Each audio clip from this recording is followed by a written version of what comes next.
Jadi saya ingin mendorong pemuda-pemudi Indonesia yang malam ini mendengar adalah pertama, menjadi acuh terhadap kondisi negara kita bukan langkah yang terbaik untuk kita memperbaiki negara kita. Yang kedua, butuh kita untuk turun rembuk, turun tangan, maju berpartisipasi.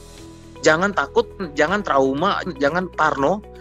Butuh kita untuk ikut terlibat aktif agar kita mendorong perubahan tersebut. Dan yang ketiga, kalaupun pemerintah seperti Pak Jokowi sudah membuka diri, maka memberikan opportunity dengan legitimasi itu beda loh. Legitimasi adalah willingness, kemauan dari sistem untuk mendengarkan dan memfollow up. Itu hal yang lain lagi. Nah, pekerjaan rumah yang terbesar untuk Indonesia adalah meningkatkan legitimasi tersebut. Dan itu butuh perombakan budaya besar-besaran.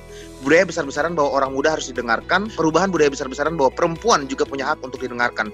Jadi dan perjuangan saya adalah memastikan anak-anak Indonesia lebih banyak lagi yang memiliki akses ke pendidikan dan juga kewirausahaan. Jadi saya punya beberapa unit usaha yang membiayai yayasan saya untuk memberikan pendidikan gratis yang berkontribusi dengan cara yang berbeda. Mana yang mau kita pilih, mana-mana saja, terserah kita passionnya yang mana. Selama kita melakukannya itu untuk membangun Indonesia. Yang penting goalnya itu. Kontribusi bisa lewat mana aja. Selama memang niatan kita itu berkontribusi. Yang nggak berkontribusi itu adalah kalau kita nulis panjang-panjang di sosial media, protes, kemudian kita juga nggak bikin apa-apa kayak gitu. Jadi makanya bahasa Inggrisnya tuh speak up. Speak up itu bukan speaking aja, speak up. Artinya speak dan up. Up itu maksudnya muncul dan bikin action gitu loh.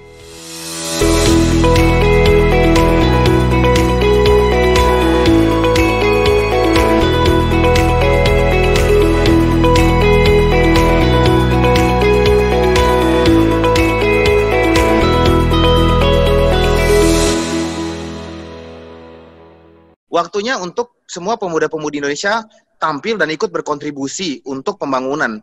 Bisa melalui politik dan menjadi politisi.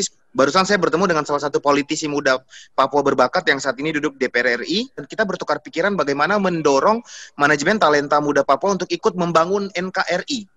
Membangun Indonesia dari Papua. Kita ikut membangun sama-sama. Butuh manajemen talenta yang ada. Nah, tapi precondition itu akan terjadi apabila suara anak-anak muda ini didengarkan. Bagaimana kita bisa didengarkan suara kita. Yang kedua, kalau kita sudah terjun masuk ke politik, precondition kedua adalah bagaimana setelah kita masuk ke dalam sistem pun, kita bisa didengarkan dan ikut berkontribusi. Dan yang ketiga, bagaimana kita tidak membuat para pemuda-pemudi Indonesia trauma dan ketakutan masuk untuk ikut berkontribusi. Begitu. Ini 3 poin yang harus benar-benar kita note dan kita consider. Nah, kemudian apa yang harus dilakukan untuk itu terjadi? Pertama adalah bahwa ketika Pak Jokowi kita lihat memiliki niatan baik untuk inklusif, dan ini saya bicara atas pengalaman saya, inklusif terhadap apa? Kalau kita bicara isu Papua, Pak Jokowi sangat inklusif mendengar masukan dari semua pihak tentang jalan terbaik bagaimana untuk kita menyelesaikannya. Tentang isu intoleransi, saya juga sudah melihat bagaimana Pak Jokowi mencoba untuk mendengar dan inklusif untuk semuanya. Terus tentang kepemudaan, lihat adanya masuknya saya, kemudian kita lihat di beberapa hal, Pak Jokowi begitu inklusif dan ingin mendorong keterlibatan penuh. Nah, lalu ternyata dalam dunia politik itu tidak selinier itu. Ada proses akomodir, ada proses kompromis, negosiasi. Nah, untuk bisa terjadinya negosiasi baik, tentunya harus isinya adalah negosiator-negosiator baik. Maksudnya gini, ya akan terjadi negosiasi yang baik dan dalam pilihan-pilihan yang terbaik kalau di dalamnya itu juga isinya adalah orang-orang baik. Jadi saya ingin mendorong pemuda-pemudi Indonesia yang malam ini mendengar adalah pertama, menjadi acuh terhadap kondisi negara kita bukan langkah yang terbaik untuk kita memperbaiki negara kita. Isu-isu seperti HAM, isu-isu seperti intoleransi dan seterusnya. Yang kedua, butuh kita untuk turun rembuk, turun tangan, maju berpartisipasi. Jangan takut, jangan trauma, jangan parno. Butuh kita untuk ikut terlibat aktif agar kita mendorong perubahan tersebut. Dan yang ketiga, kalaupun pemerintah seperti Pak Jokowi sudah membuka diri, maka memberikan opportunity dengan legitimasi itu beda loh. Legitimasi adalah willingness, kemauan dari sistem untuk mendengarkan dan memfollow up. Itu hal yang lain lagi. Nah, pekerjaan rumah yang terbesar untuk Indonesia adalah meningkatkan legitimasi tersebut. Dan itu butuh perombakan budaya besar-besaran. Budaya besar-besaran bahwa orang muda harus didengarkan, budaya besar-besaran bahwa minoritas harus didengarkan, perubahan budaya besar-besaran bahwa perempuan juga punya hak untuk didengarkan. Ini 3 hal yang selalu saya usung terus untuk dilakukan perombakan agar tercapainya legitimasi tersebut. Saya sangat tertarik terhadap pembangunan manusia, dan saya sendiri berasal dari latar belakang keluarga underprivileged yang untuk sekolah sampai SMP saja susah sekali. Susah, SMA saya harus pindah dari pulau saya ke ibu kota. Jaraknya 16 jam naik kapal, nyebrang pulau. Saya bermimpi untuk sekolah ke sekolah yang terbaik, engineering. Saya pengen menjadi insinyur. Dan harus ke Bandung. Dan akhirnya saya bisa terbang ke Bandung, dan itu tuh orang tua saya bilang, tidak ada uang, kamu cari uang sendiri, sekolah cari uang sendiri, kamu tidak ada uang. Dan akhirnya saya pontang-panting di Bandung, anak Papua yang tidak ada keluarga, tidak ada saudara, orang tua tidak kirim uang sama sekali, saya harus nyanyi, ngamen, jualan kue, segala macam sudah saya kerjain untuk bisa bertahan hidup, biar bisa kuliah.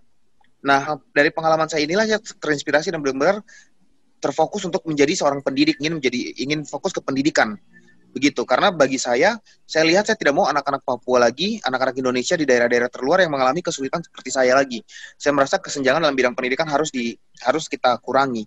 Nah, perjalanan saya itu membuat saya terinspirasi untuk menjadi pendidik, menggerakkan aktivitas pendidikan informal, menyediakan pendidikan gratis buat anak-anak di Papua. Jadi, saya sampai mengundurkan diri dari perusahaan migas, saya dalam posisi karir paling tinggi, saya undur dan menjadi pendidik aktivis sosial pure, berinteraksi dengan masyarakat, mengajar, dan akhirnya saya melamar ingin memperoleh sekolah lagi dalam bidang pengembangan sumber daya manusia, human development, dan saya dapat di LPDP di Harvard. Jadi, dan perjuangan saya adalah memastikan anak-anak Indonesia lebih banyak lagi yang memiliki akses ke pendidikan dan juga kewirausahaan gitu. Jadi saya punya beberapa unit usaha yang membiayai yayasan saya untuk memberikan pendidikan gratis yang berkontribusi dengan cara yang berbeda. Mana yang mau kita pilih, mana-mana saja, terserah kita passionnya yang mana. Selama kita melakukannya itu untuk membangun Indonesia. Yang penting goalnya itu. Saya pikir nggak ada masalah, mana-mana aja. Nah, buat adik-adik, teman-teman yang takut masuk parpol, gabunglah ke parpol biar kita punya lebih banyak politisi baik. Oke? Tapi kalau yang enggak gabung ke parpol seperti saya, yuk kita bikin inisiatif-inisiatif yang membantu pemerintah membangun masyarakatnya. Saya mulai yayasan saya cuma dengan 5 anak didik kok.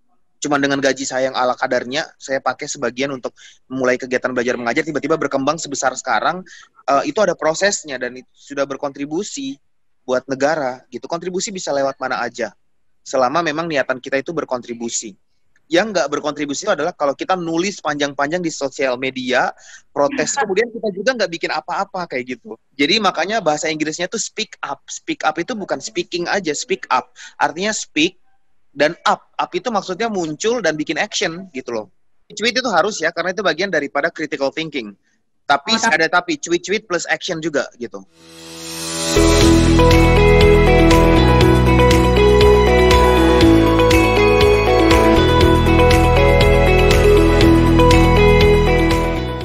Jadi harus dibedakan dulu antara social entrepreneur dengan social inisiatif. Jadi kalau social inisiatif itu badan hukumnya yayasan. Kalau social entrepreneur bentuknya tuh kalau nggak PT, CV. Jadi profit making tapi bikin dampak sosial kayak gitu. Jadi harus dibedakan dulu. Artinya ketika berbicara tentang gimana gue dapat bantuan dari pemerintah atau dari tempat lain, berarti dia bukan social entrepreneur. Itu yayasan kayak gitu. Nah, ya social entrepreneur itu harus ada bisnis modelnya. Jadi misalnya ada macam-macam bisnis modelnya. Kayak misalnya aku membuat sebuah produk yang dapat diproduksi massal secara murah untuk mengurangi COVID-19, maka itu disebut social entrepreneur karena orang tetap beli, ada profitnya, walaupun harganya murah. Kayak begitu. Dan makin besar banyak yang beli, makin besar profit, makin besar dampaknya juga. Itu artinya social entrepreneur, social enterprise, di mana produknya itu adalah juga dampaknya. Nah, tapi ada juga yang hybrid. Hybrid itu seperti saya punya yayasan Kitong Bisa, tapi juga ada PT Kitong Bisa Enterprise dan PT Kitong Bisa Consulting yang profitnya dipakai untuk mendukung kegiatan yayasan. Bukan CSR. Kalau CSR itu presentasinya kecil banget. Ini lebih besar. Lebih besar presentasinya, bisa 30-40%, begitu. Jadi memang udah dedicated untuk making impact. Nah, itu social entrepreneur. Jadi pertanyaannya, how to make impact how to sustain, as long as kita punya bisnis model, maka dia akan sustain. Karena profit dan uangnya, revenue-nya masuk terus dan dampaknya jalan terus. Begitu.